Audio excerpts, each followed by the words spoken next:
What to do?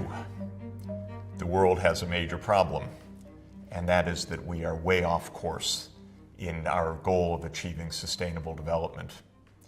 We've had a 40-year run so far, dating back to the first global conference on the environment and development in Stockholm in 1972, and the simultaneous publication of Limits to Growth, which correctly pointed out for the world that the challenge of combining economic development and environmental sustainability was still an unmet challenge and an unmet conundrum. How can this be done?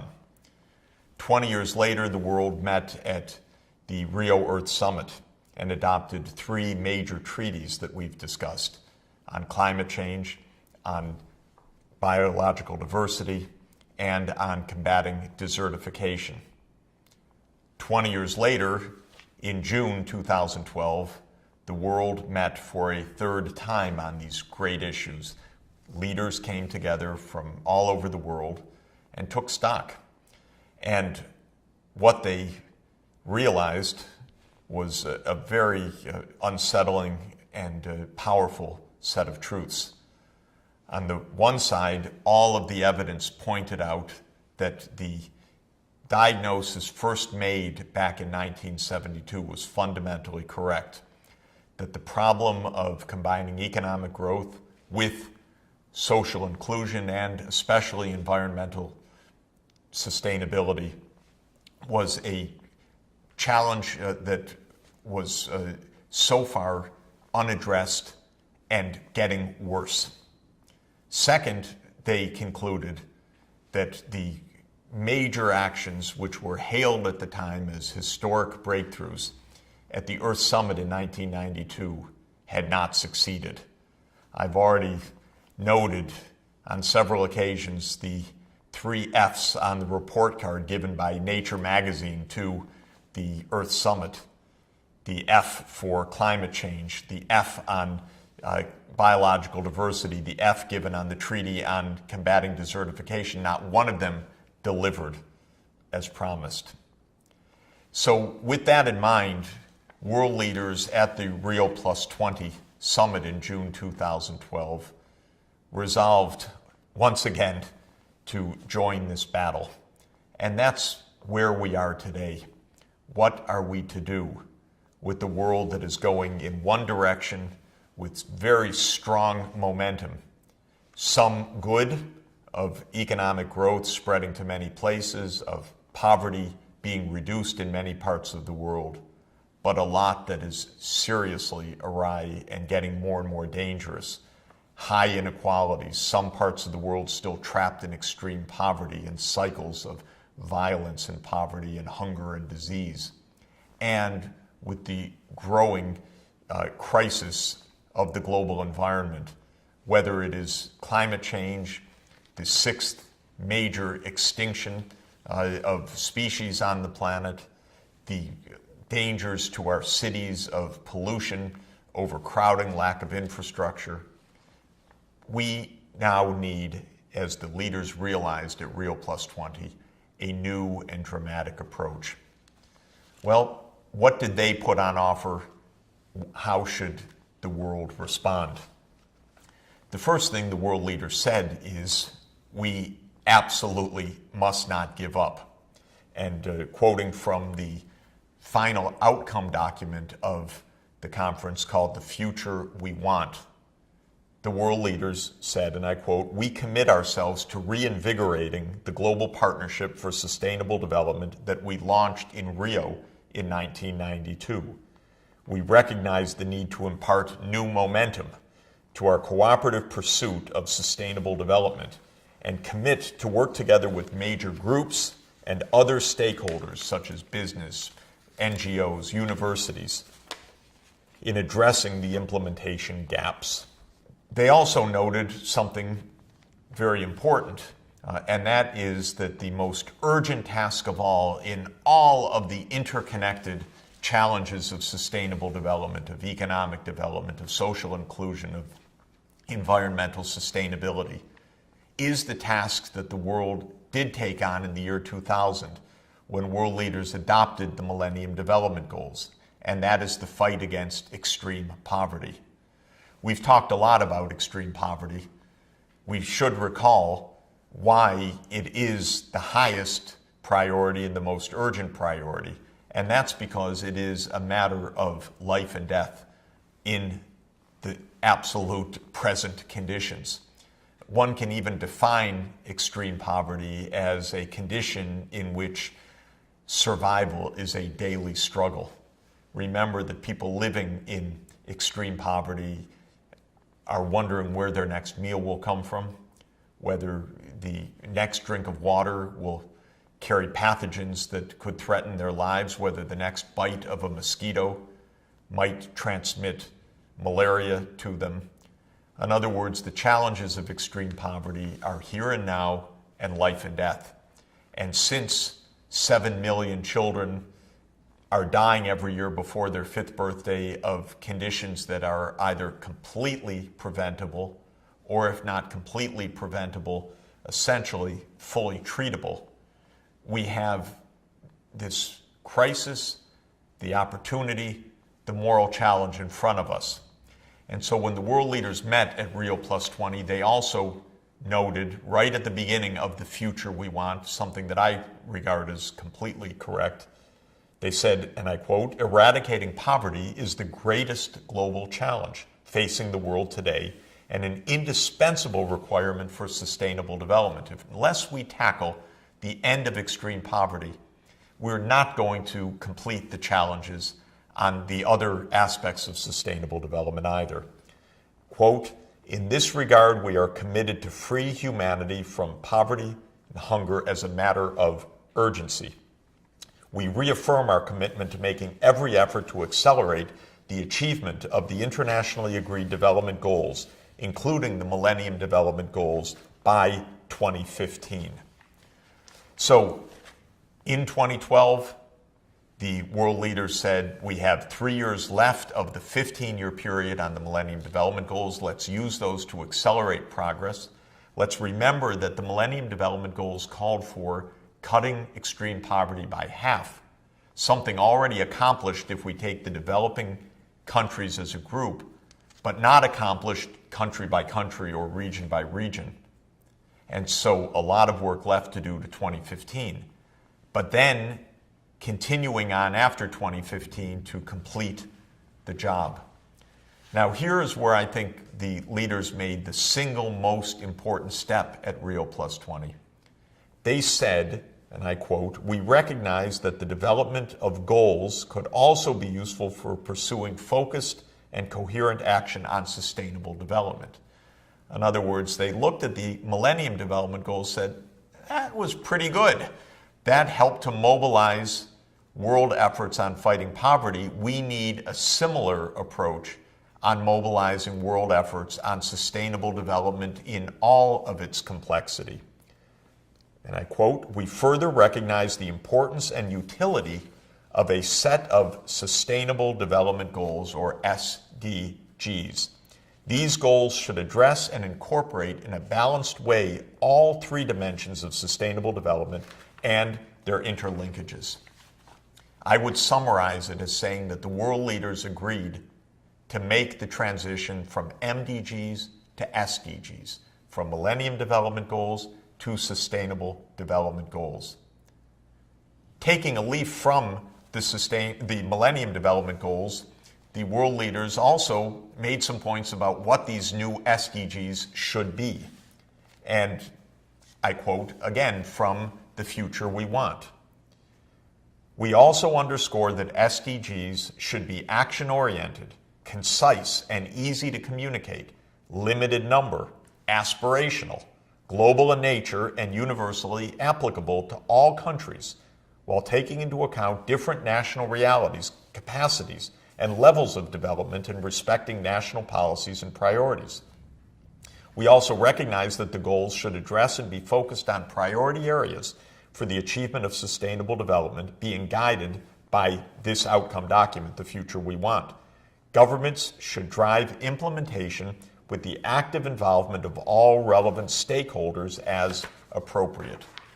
Well, here you have it, what I think is a potentially historic decision to move to a new global agenda with a set of universally applicable sustainable development goals, and to have those goals help guide the world, rich and poor countries alike, in a new era, giving new impetus, new power, new social mobilization, new resources, new political will to a challenge that's been more than 40 years somehow in our awareness, 20 years under international law, but to date not successfully causing a change of direction for the world. Now, in the outcome of Rio Plus 20 and the call for putting sustainable development at the very core of the international development agenda, UN Secretary General Ban Ki-moon honored me and gave me a good challenge also, which was to help create a global network of problem solving. And I've mentioned before this new Sustainable Development Solutions Network. The idea that we need not only new goals, new political motivation and will, but we need an era of intensive problem solving of the kind that we've been discussing in each of the areas of health and education and sustainable agriculture, sustainable cities, sustainable energy systems, conservation of biological diversity, and all the rest. The SDSN, guided by its Leadership Council, took on a challenge to advise the United Nations and the Secretary General in particular on what the new Sustainable Development Goals might be, because these will be negotiated to the year 2015 and then be operational beyond. And so the Sustainable Development Solutions Network proposed a concise set of 10 goals that could be a framework of action. These are an illustration, of course, because the governments meeting in the United Nations, in the General Assembly, will ultimately be the ones to choose the goals. But I want to discuss what the SDSN proposed, because I think that it shows the power, the range, and the kind of orientation that the SDGs should have and can have to guide us after the year 2015. So the SDSN group said 10 goals maximum, and I think that that's a reasonable number. It's pretty hard to get all of the objectives of economic development, social inclusion, environmental sustainability, and good governance within a list of 10 goals. But to have more than that would take away the concise power of a limited, clear, easily understandable set of universal goals. So here are the 10 proposed by the Sustainable Development Solutions Network. Goal number 1, end extreme poverty, including hunger. And the more specific definition is end extreme poverty in all its forms. In other words, complete the Millennium Development Goals, including hunger, child stunting, malnutrition, and food insecurity, and give special support to highly vulnerable countries. The basic idea of goal number 1, and it's goal number 1 not by accident, but because it is the highest priority, is to complete the task started by the Millennium Development Goals of ending extreme poverty. Now, one thing to keep in mind, the World Bank, in its leadership group, voted in 2013 to take on the specific objective for the bank to contribute to ending extreme poverty by the year 2030. So the idea that completing the Millennium Development Goals in the sense of ending extreme poverty in all its forms, income, hunger, disease, lack of access to basic infrastructure, can be accomplished by our generation is becoming official policy. SDG number 2, achieve development within planetary boundaries. Now this ought to make sense by now.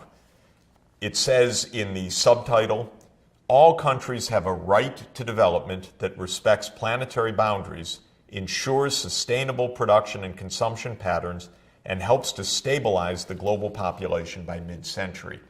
So the idea is to give support to continued economic growth, especially in the developing countries, to give support to convergence, that developing countries and developed countries should converge in living standards by the developing countries being able to raise their living standards.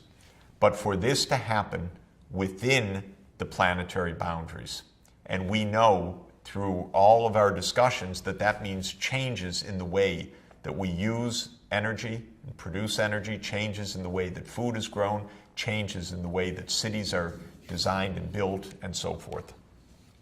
SDG number 3, ensure effective learning for all children and for youth for their lives and their livelihoods. So this is the education goal. It is not stated simply as children in school, though that's important. It's stated as effective learning, so that children are imparted with the skills that they need to be productive, to be fulfilled in their lives, to be good citizens, and to be able to find decent jobs. We know that as technology is changing, the pathways to decent work also require decent skills and good education. And SDG 3, as recommended by the Sustainable Development Solutions Network, puts a focus on that. SDG 4, achieve gender equality, social inclusion, and human rights for all. The point is clear. We know that sustainable development rests on one core dimension of justice, fairness, social inclusion, and social mobility.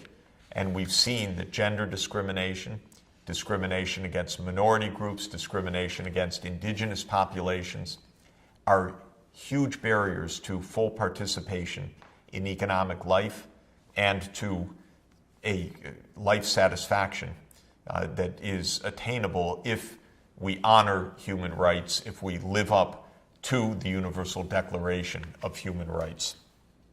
SDG number 5, again, as recommended by the Sustainable Development Solutions Network, achieve health and well-being at all ages. So the subtitle of this is to achieve universal health coverage at every stage of life, with particular emphasis on primary health services, including reproductive health, to ensure that all people receive quality health services without suffering financial hardship. All countries will also promote policies to help individuals to make healthy and sustainable decisions regarding diet, physical activity, and other individual or social dimensions of health. We saw that it is possible to reduce child mortality dramatically, to reduce maternal mortality dramatically, to raise life expectancy, to control many diseases at very, very low cost. SDG number 6, improve agricultural systems and raise rural productivity. And in the more elaborate statement, it says improve farming practices, rural infrastructure, and access to resources for food production to increase the productivity of agriculture, livestock, and fisheries, raise smallholder income, reduce environmental impacts, promote rural prosperity, and ensure resilience to climate change. We saw the challenges facing smallholder farmers. We've seen the problems of depletion of fresh water, depletion of fisheries, the impacts of climate change, the need to create new technology-based and information-based systems for smallholder farmers to help raise the most impoverished of these families out of poverty and to ensure that farm systems are resilient to the changes that are coming and more productive. So SDG 6 recognizes the centrality of sustainable agriculture and, as part of that, the sustainability of the food supply. SDG 7, empower inclusive, productive, and resilient cities. With the longer statement, to make all cities socially inclusive, economically productive, environmentally sustainable, secure and resilient to climate change and other risks, develop participatory, accountable, and effective city governance to support rapid and equitable urban transformation. We've talked a lot about the urban challenge, and we have seen, using the illustration of New York City, how cities can plan in detail for their sustainability on many dimensions, and the recommended SDG 7 calls on cities all over the world to take on this challenge. SDG 8, curb human-induced climate change and ensure sustainable energy. Clear. And the longer statement of this goal is to curb greenhouse gas emissions from energy, industry, agriculture, the built environment, and land use change to ensure a peak of global CO2 emissions by 2020 and to head off the rapidly growing dangers of climate change to promote sustainable energy for all. We know that we need to cut approximately by half world emissions by 2050, even as the world economy grows perhaps threefold between now and then.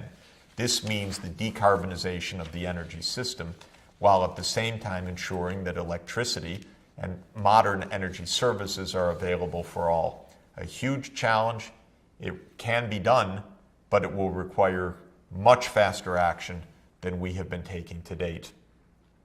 Goal number 9, secure ecosystem services and biodiversity, and ensure good management of water and other natural resources, with the text saying that biodiversity, marine and terrestrial ecosystems of local, regional, and global significance should be inventoried, in other words, measured, managed, and monitored to ensure the continuation of resilient and adaptive life support systems and to support sustainable development. Water and other natural resources are managed sustainably and transparently to support inclusive economic and human development. In other words, biodiversity. Maintaining ecosystem services, maintaining the biodiversity that is vital for the functioning of ecosystems. And goal number 10, transform governance for sustainable development.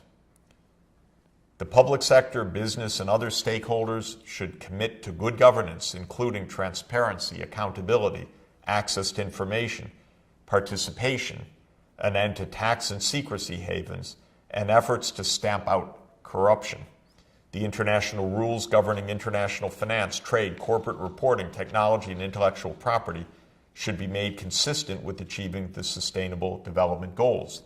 The financing of poverty reduction and global public goods, including efforts to head off climate change, should be strengthened and based on a graduated set of global rights and responsibilities.